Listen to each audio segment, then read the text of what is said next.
जय श्री राम भक्तों, जय श्री बालाजी महाराज, जय माता की। कैसे हो आप सब? आशा करते हैं कि आप सब जो हैं सुरक्षित हैं, स्वस्थ हैं और बालाजी महाराज और माँ अम्बे की कृपा आपके ऊपर बनी हुई है, यही कामना दिल से करते हैं। तो जैसा कि आप सभी को पता है कि हर रोज़ एक वीडियो आप तक लाने की पूरी कोशिश रहती है और हमारी ये भी कोशिश रहती है कि आप तक जो है ज्ञानवर्धक वीडियो ही पहुँचाई जाए। तो आज हम जानेंगे कि अगर हमारे घर में या हमारे ऊपर कोई नेगेटिव एनर्जी है, कोई नकारात्मक शक्ति है, तो उसको हम कैसे महसूस करें। बालाजी महाराज मेहंदीपुर महाराज के वहाँ जाके, मेहंदीपुर बालाजी जाके हम कैसे महसूस करें कि हमारे शरीर के ऊपर जो है कोई नेगेटिव एनर्जी है या घर में है। तो अंत तक बने रहें। अगर वीडियो अच्छी लगती है तो लाइक करें, शेयर करें, कमेंट करें और अगर आप हमारे चैनल पर पहली बार देख रहे हैं तो चैनल को जरूर सब्सक्राइब करें। साथ में बेल आइकन है उसको प्रेस करें ताकि आने वाली हर एक वीडियो की नोटिफिकेशन सबसे पहले आप तक पहुँच जाए। चलिए शुरू करते हैं आज की वीडियो। जय श्री राम जी। जय श्री राम, जय श्री बालाजी महाराज। मेहंदीपुर की पवित्र कृपा आपके परिवार पर निरंतर बरसती रहे और माँ जगतजननी माँ भवानी अम्बिके की कृपा आपके घर में हमेशा वास करे। तो जैसा कि मैंने आपको बताया कि ये जो संसार है दुख और कष्टों से भरा हुआ है। इस संसार के अंदर ऐसा कोई घर नहीं जहाँ कभी दुख उत्पन्न ना हुआ हो और ऐसा कोई घर नहीं जहाँ कष्ट कभी आया ना हो। तो आज के समय में जो कष्ट है किसी भी प्रकार के हो सकता है और जब हम इन कष्टों से ग्रस्त हो जाते हैं और ग्रस्त होने के बाद जब परेशान रहते हैं निरंतर, तो हम अपने प्रभु की शरण में जाते हैं। हमारे प्रभु की शरण में जाने के बाद हम अपने प्रभु से एक आस रखते हैं कि हे बालाजी महाराज, हे हनुमान जी महाराज, हम इस संसार को नहीं जानते। किसी ने कुछ करवा दिया, किसी ने कुछ चीज़ भेज दी, घर की है, बार की है, फलानी है, ये है, वो है, हमें कुछ नहीं पता। हे प्रभु, हे दीन दयाल विरद संभारी, हरुनाथ प्रभु मम संकट भारी।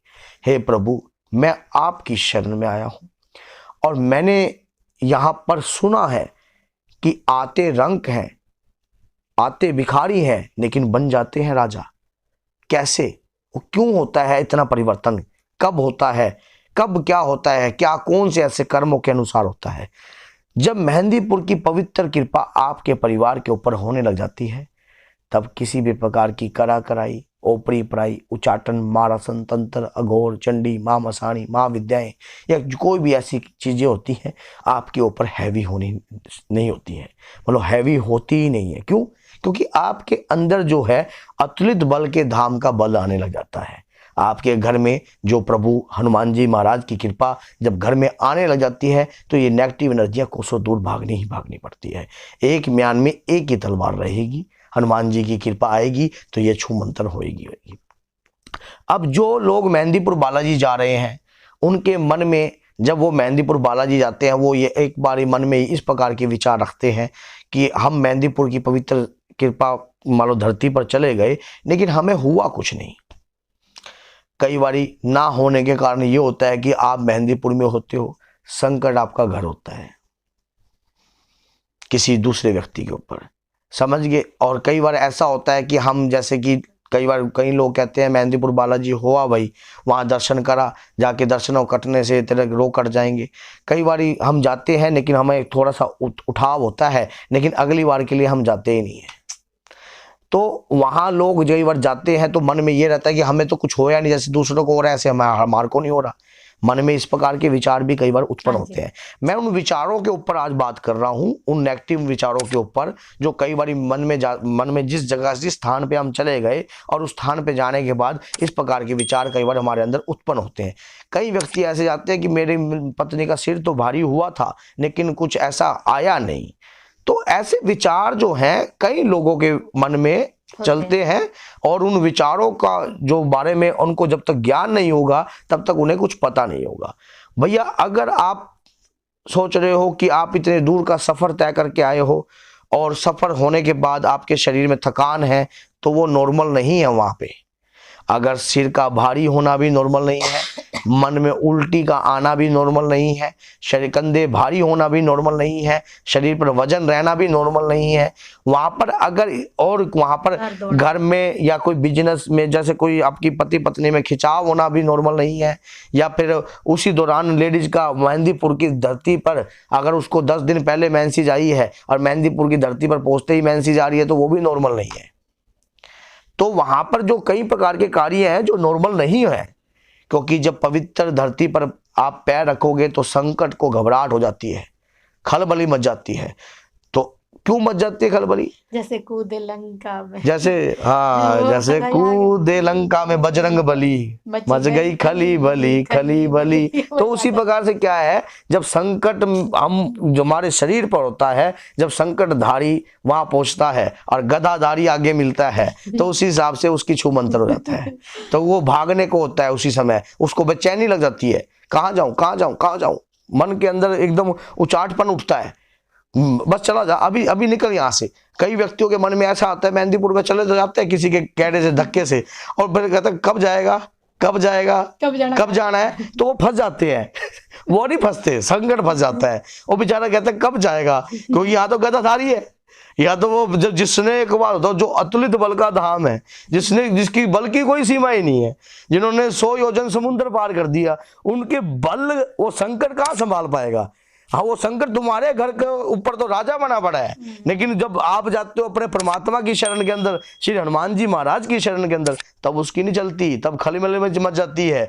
तो इस प्रकार के अगर विचार उत्पन्न हो रहे हैं और इस प्रकार की अगर सिम्टम्स उत्पन्न हो रहे हैं तो ये नॉर्मल नहीं है। कभी आप इसको नॉर्मल समझ जाओ, क्योंकि इस प्रकार के विचार उत्पन्न होना और इस प्रकार के मन में विचार भी उत्पन्न होते हैं कई बारी, अभी चल जाए यहाँ से अभी, और कई बार ऐसा लगता है कि जैसे कि मान लो यहाँ पर कुछ नहीं है, यहाँ पर सब ऐसे ही है, आम मंदिर की तरह ही है। नहीं, यहाँ पर वो चीज क्या है, वो जो अंदर जो चीज है वो आपको वहां से दफा कर रही है, वो वहां से आपको भगा रही है, क्योंकि उसका और कोई शरीर तो है नहीं, शरीर तो आपका ही पकड़ा हुआ है। और जब संकट आपके शरीर पे होगा तो खलबली भी आपको ही मचाएगा, तो खलबली मन के साथ वो उचाटपन उठता है। और इस वहां पर ये कई लोगों के, जैसे मेरे पास इस प्रकार के फोन भी आते हैं कि गुरुजी हम मेहंदीपुर बालाजी गए पर हमको कुछ ऐसा हुआ नहीं, लेकिन घर में दिक्कत फिर भी नहीं हटी। भैया दिक्कत ऐसे नहीं हटती है, दिक्कत का एक तरीका होता है कटने का, संकट का भी एक तरीका होता है कटने का।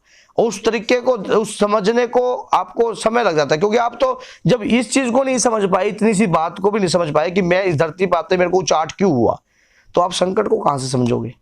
संकट तो आपकी बुद्धि को हरे रखेगा, संकट तो आपकी बुद्धि को परेशान रखेगा, आप कहां से समझोगे इस चीज को। इस चीज को समझने के लिए ही सही गुरु की शिक्षा चाहिए, सही ज्ञान चाहिए और सही संदेश चाहिए, सही पकड़ चाहिए और सही तरीके का रास्ता चाहिए आपको चलने का, ताकि आपका टाइम टू टाइम जो है कार्य हो सके।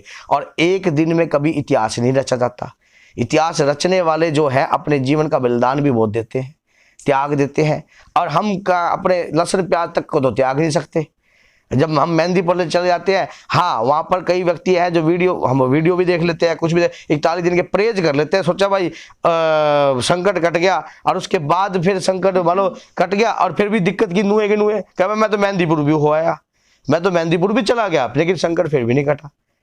बदनाम मेहंदीपुर बाबा को किया। नहीं, ऐसे नहीं होगा जैसा आप सोच रहे हो। अगर आप जा रहे हो तो सही तरीके से वहां के कोई नियम है, कानून है। मेहंदीपुर सरकार जो है सरकार है वो बहुत बड़ी, वहां पर श्री प्रेतरा सरकार है, श्री कोतवाल कप्तान है, भैरव बाबा है, माँ काली माँ की कृपा है, शमशान काली की कृपा है, शमशान भैरव की कृपा है, समाधि वाले बाबा की कृपा है। तो उस कृपा को समझ के चलना पड़ता है।